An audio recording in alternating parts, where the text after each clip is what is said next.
Salut tout le monde, c'est Multitouching, j'espère que vous allez bien. Aujourd'hui on se retrouve pour le deuxième épisode de la série que j'ai lancée récemment sur ma chaîne, comment créer une app pour iPhone. Donc aujourd'hui on se retrouve dans le second épisode et au programme on va voir comment on crée une application, comment on la build et surtout on va commencer à programmer une calculatrice. Donc je vous montrerai comment faire une petite calculette dans cet épisode. Voilà, on commence tout de suite. Alors vous allez créer un nouveau projet dans Xcode, vous allez mettre donc Single View Application comme je vous l'ai montré dans l'épisode précédent. Si vous ne l'avez pas vu, je vous invite à cliquer maintenant en haut à gauche de votre écran. La vidéo s'affiche. Alors dans Product Name, on va mettre calculatrice. Voilà, Organization Name. Je vais laisser comme c'est. Comme ça quand même. Voilà. Ok. Et dans Device iPhone. Voilà. Donc on est parti, écoutez, je vais le mettre sur mon bureau. Create, voilà.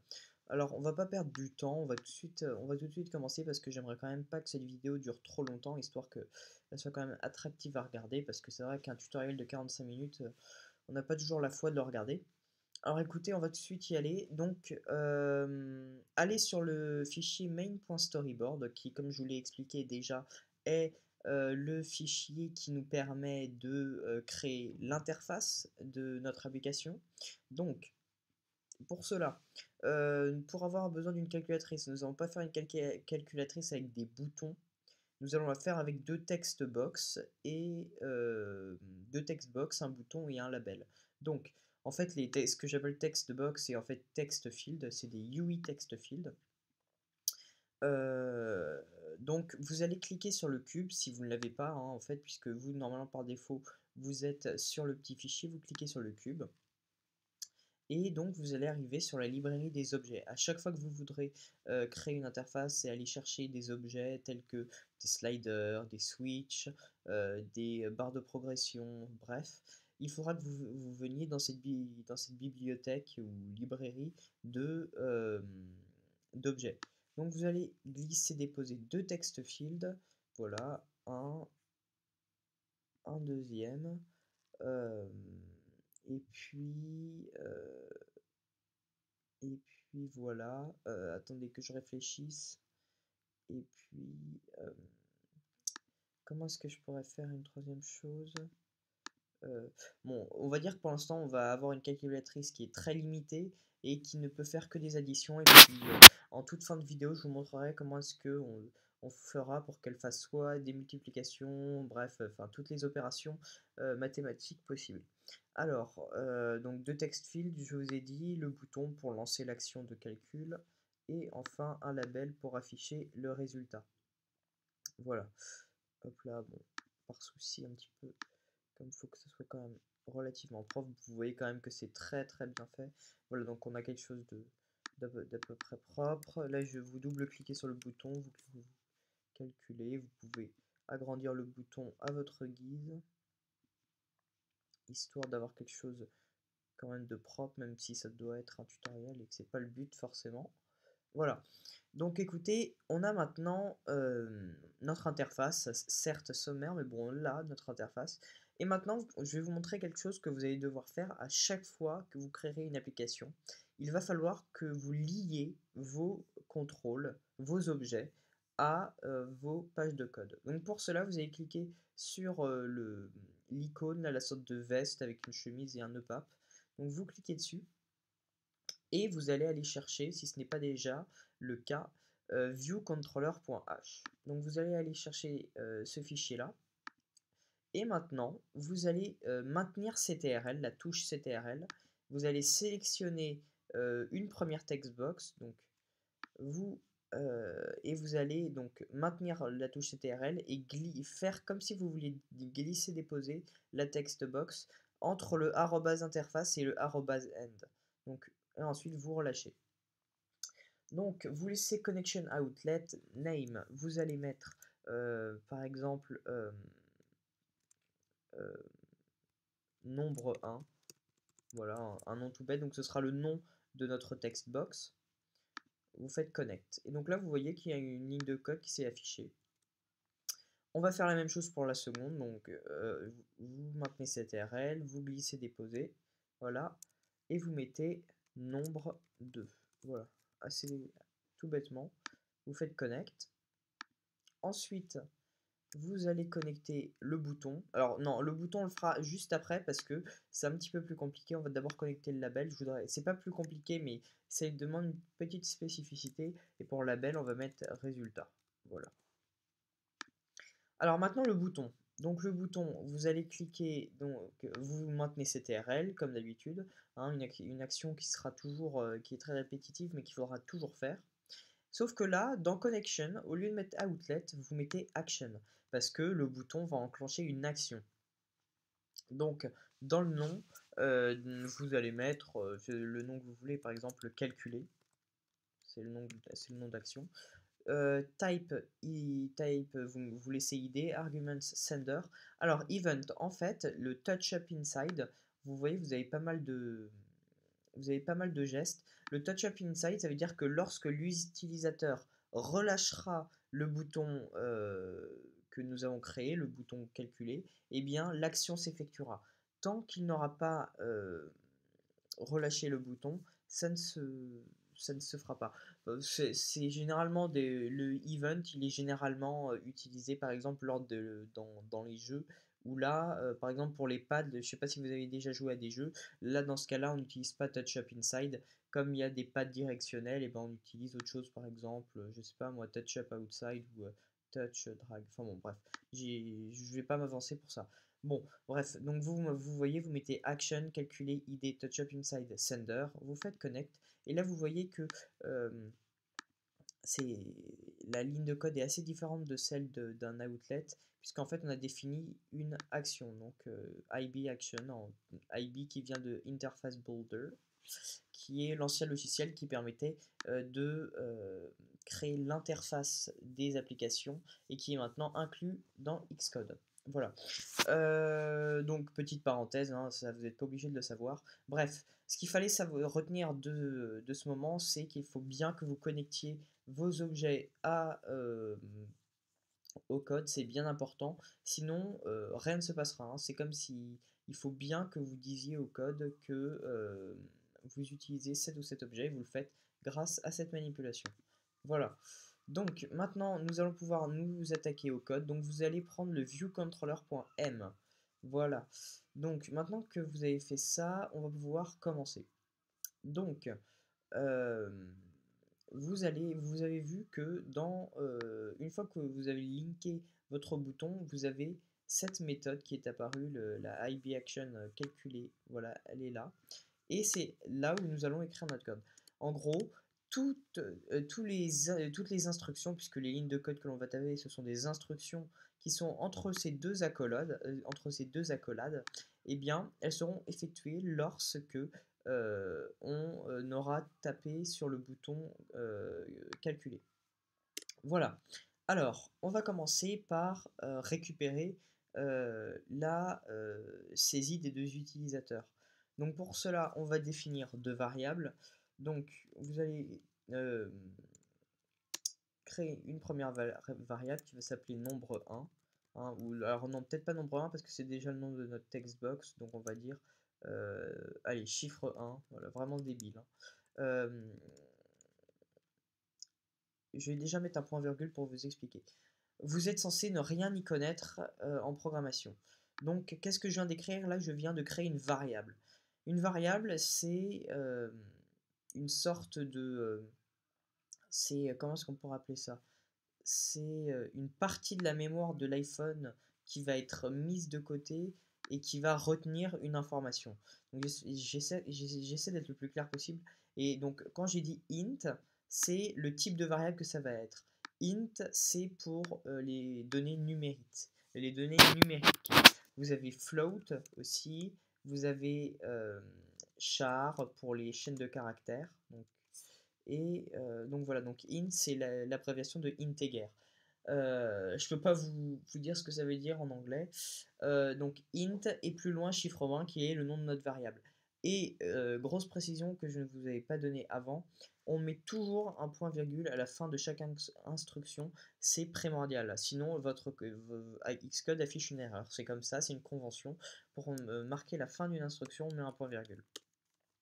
Donc là, en l'occurrence, on a défini une variable, mais maintenant, on veut définir une variable et lui assigner une valeur. Donc pour cela, vous enlevez le point virgule et vous mettez égal. Et dans int chiffre 1 égal, vous allez mettre euh,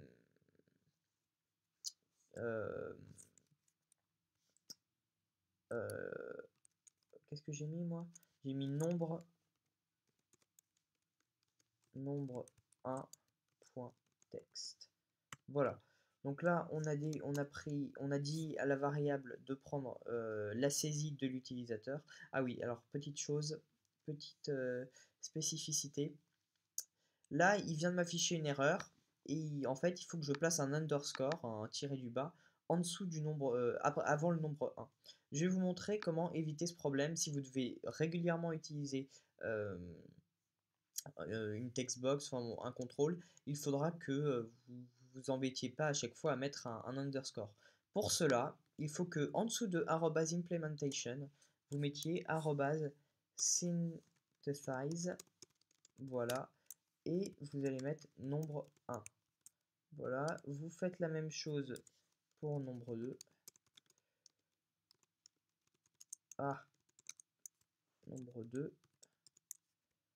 Voilà, et puis tant qu'à faire, autant le faire aussi pour notre label. Synthesize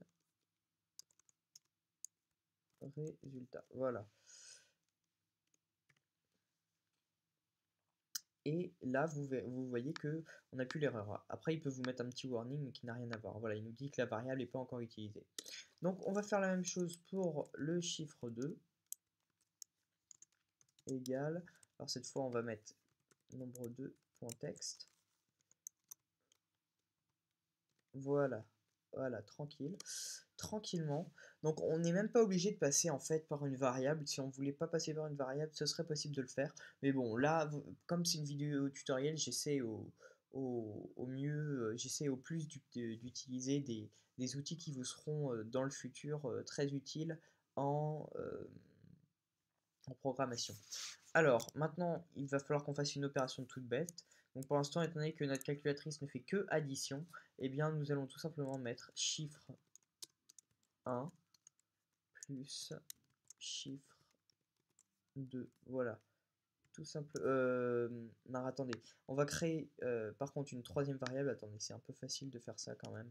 Il va falloir qu'on crée une troisième variable. Donc int, toujours, puisque c'est une donnée numérique que nous allons sortir. Int, résultat. Alors attendez, résultat, quand j'y pense, c'est le nom d'une textbook. C'est le nom d'un label. Donc on va mettre int. Int sum. Voilà. Int sum égale, et là on peut mettre chiffre 1 plus chiffre 2. Voilà, tout simplement. Donc, une fois que c'est fait, qu'est-ce qu'il nous reste à faire? Ouais, c'est ça. Alors attendez, alors après il faudra, oui, alors c'est ça. Le problème, c'est que c'est normal qu'il affiche ce warning. Si vous lancez l'application maintenant, ce qui va se passer, c'est qu'elle va crasher l'application tout simplement. Et je vais vous expliquer pourquoi. Je suis allé un petit peu vite, je vais vous expliquer pourquoi. Après. Donc, on va terminer notre code. Pour cela, maintenant, une fois que on a donc calculé ça, il va falloir qu'on affiche notre résultat. Donc pour cela, il va falloir que l'on dise euh, euh, euh, voilà ce qu'il faut mettre comme code. Résultat.text, donc en gros le texte qui va s'afficher du label résultat, du label du nom de résultat, c'est un peu ça que j'ai marqué, résultat.text égale, et là on va mettre, là normalement votre intuition vous dirait de mettre tout simplement somme, sauf que là il va nous dire un petit peu la même chose, voilà c'est ça. il va nous dire normalement incompatible to point, voilà exactement.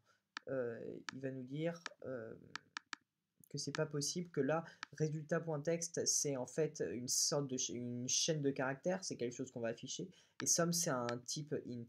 Donc il nous affiche une erreur, ce qui est tout à fait normal, vous inquiétez pas. Donc je vais vous montrer comment pallier à ce problème, qui est un problème souvent rencontré par les débutants, parce que si vous voyez que là maintenant je lance mon application, voilà, build failed, implicit conversion of int to NSString is disallowed with ARC. Donc pour cela, il va falloir que l'on mette...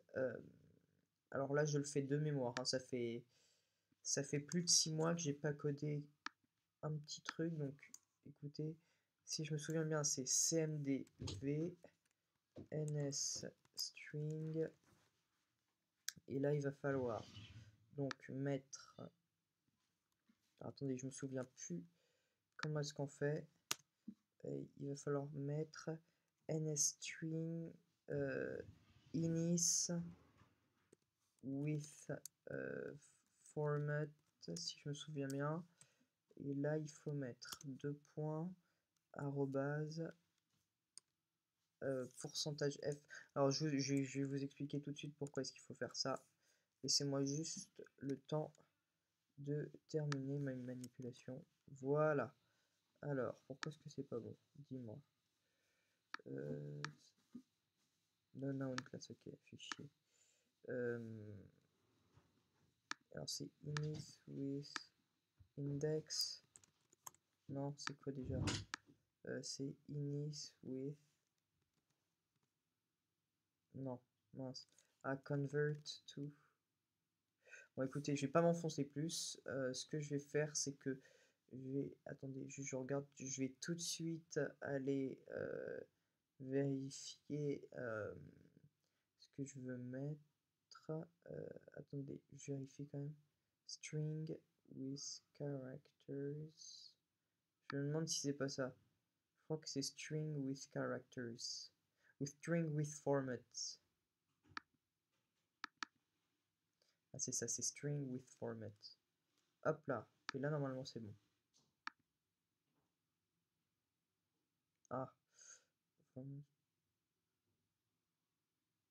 Non, nous on veut F. Donc là, donc je vais vous expliquer, je suis allé un peu vite, vous m'excuserez. Donc, comme je vous l'ai dit, donc résultat.text, c'est normal, est égal à NSString string with format. Donc pourquoi est-ce que j'ai écrit ça? Tout simplement parce que, comme je l'avais écrit tout à l'heure, c'est, j'avais dit résultat.text, en gros, label qui est d'un type string, prend une valeur de type int. Donc il y avait une incompatibilité, d'où le message d'erreur.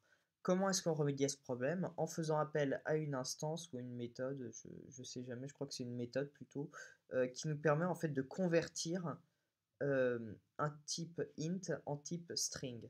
Comment est-ce qu'on fait ça? Avec NSString, string with format. Donc là on dit que en fait on met un NSString, donc string qui est donc une sorte de chaîne de caractères, une variable de type chaîne de caractères. Donc je l'ai peut-être pas explicité, mais string, une chaîne de caractères, c'est en fait tout simplement des lettres. Donc string with format, c'est en gros dire que notre variable de type NSString, elle comporte des variables, enfin des chiffres, et ensuite il va nous falloir désigner quels sont ces chiffres. Et donc pour cela, on va utiliser donc le pourcentage f qui en fait va se référer à la variable suivante. Donc ça c'est un petit peu dur à comprendre, c'est une convention en fait qui dit que le pourcentage, à chaque fois que vous voudrez utiliser une... alors attendez, maintenant que j'y pense, c'est pas pourcentage f, c'est pourcentage d, quel abruti. C'est pourcentage d qu'il faut écrire, bien sûr, c'est pas f. Pourcentage f, c'est pour float. Donc la variable que le type de variable que je vous ai montré tout à l'heure, c'est float. C'est alors que pour int, c'est pourcentage %d. Voilà, et donc là, plus de problème, j'y repense. Donc voilà, à chaque fois que vous voudrez, par exemple, inclure la valeur d'une variable dans un texte, il faudra, par exemple, il faudra que vous mettiez pourcentage %d et virgule somme. Par exemple, on pourrait tout à fait écrire le résultat, le résultat est, et là, au lieu de mettre le résultat est somme, et donc là, il écrirait en toutes lettres le résultat est somme, et bien là, en mettant pourcentage %d, ça va se référer à la variable suivante qui est la somme. Voilà, donc là, nous, en l'occurrence, on ne veut avoir que euh, le résultat, donc on va pas s'embêter avec ça.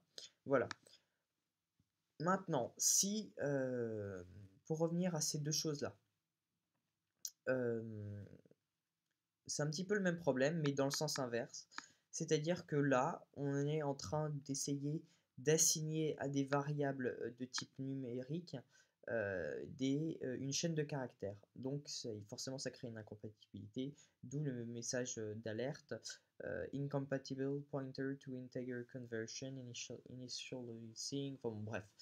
Donc, comment est-ce qu'on va remédier à ça? Encore une fois, il va falloir que l'on convertisse ça. Comment est-ce qu'on va faire? Eh bien, alors attendez, encore une fois, je le fais de mémoire. Euh, euh, il va falloir que vous appeliez encore une autre méthode. Donc, comment est-ce que je vais faire ça? Je vais mettre... Alors, écoutez, je m'en rappelle plus, donc plutôt que vous faire perdre votre temps, on reprend la vidéo dès que j'ai retrouvé comment est-ce qu'on fait. Alors c'est bon, maintenant j'ai retrouvé comment est-ce qu'on allait faire. En fait, c'est tout con. Enfin, c'est tout con. Non, c'est pas tout con. Il faut le savoir, c'est juste ça. Donc, on va donc appeler quelque chose de tout à fait débile. Il va falloir que vous écriviez ce code-là. Donc, vous allez tout d'abord désigner. Donc, vous mettez deux crochets. Vous allez désigner le champ, le text field. Donc là, en l'occurrence, nous, c'est nombre 1. Vous n'allez pas mettre de points, vous allez mettre texte, tout simplement. Vous allez fermer le crochet. Voilà. Voilà. Et là, vous allez tout simplement mettre, tout bêtement, int value. Voilà. En gros, vous demandez à ce que ça soit converti.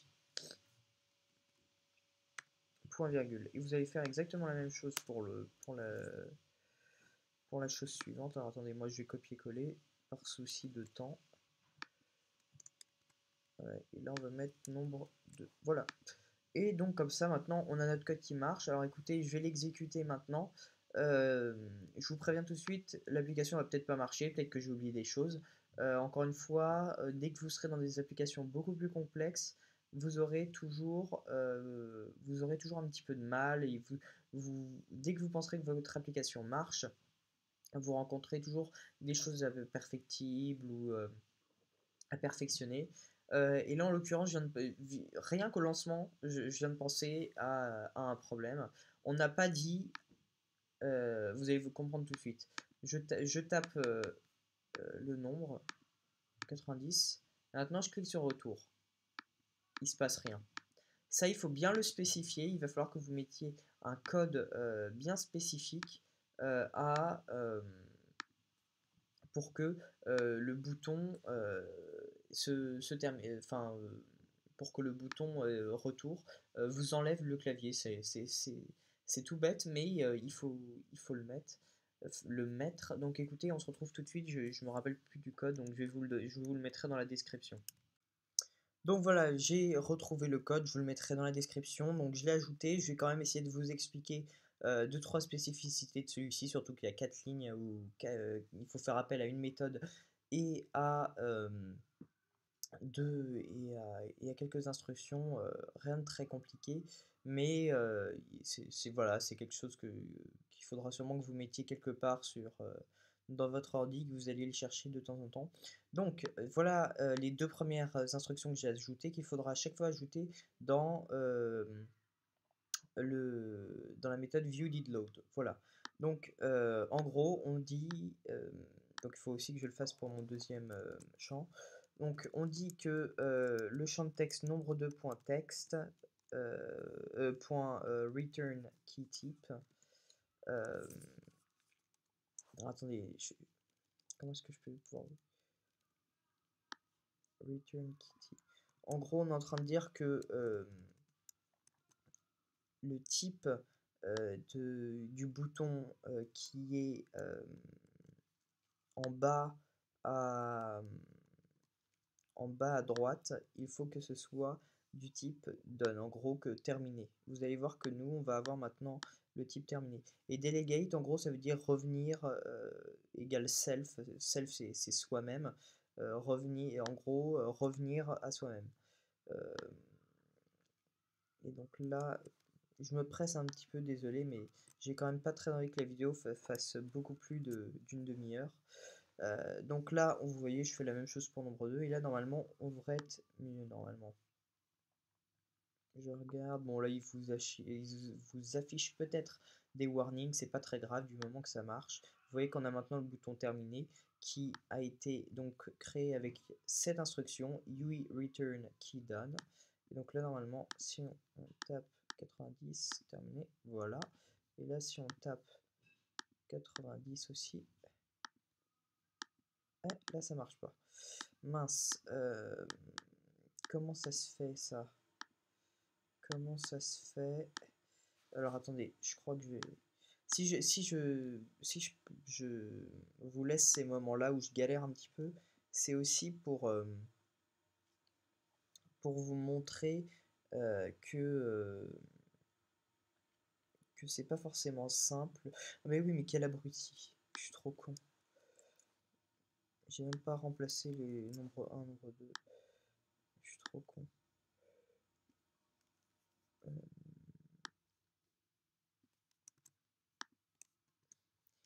Vous voyez, c'est quand même beaucoup de précision. Il faut être rigoureux, surtout nombre 1, nombre 2, nombre 2, nombre 2, nombre 1, nombre 1. Ok, bon, là ça devrait marcher normalement. Et on va enfin pouvoir voir si notre calculatrice marche ou non. Alors, donc 90, admettons. 90, terminé. Calculer 180, voilà. Et vous voyez donc que notre calculatrice marche très bien. Si on met par exemple 180, 1840 plus, je sais pas, 5389, voilà, ça fera 7220. Voilà, donc on a bien créé une calculatrice, une petite calculette bien sympa, vous voyez, en très peu de lignes, en très peu d'instructions, et pourtant, ça vous aura permis de toucher à pas mal de points essentiels de la programmation d'applications iPhone. Vous voyez, on a vu les variables, on a vu comment convertir des strings en int et vice-versa, on a vu comment cacher un clavier, on a vu comment lier des contrôles. Mine de rien, c'est déjà pas mal et vous verrez que vous pouvez vous amuser avec ça. Alors, comment est-ce que je pourrais... ce que je vais faire, c'est que dans le prochain épisode, nous verrons dans une première partie comment améliorer cette calculatrice avec notamment des conditions, c'est-à-dire que l'utilisateur aura le droit de sélectionner son type d'opération, plus, moins, multiplier, diviser. Et puis par la suite, dans une seconde partie, on verra des choses un petit peu plus complexes. Bref, on va se laisser là-dessus, on va se laisser sur notre magnifique calculatrice qui marche. Le projet est évidemment dans la description, les lignes de code pour cacher sont dans la description, encore une fois. Moi, je peux que vous demander de vous abonner à ma chaîne YouTube si jamais vous aimez mon travail, à aimer la vidéo si elle vous a plu, à la partager sur les réseaux sociaux, donc que ce soit sur Google+, Twitter, n'hésitez pas. Et puis en attendant, moi je vous dis bye tout le monde et à une prochaine vidéo.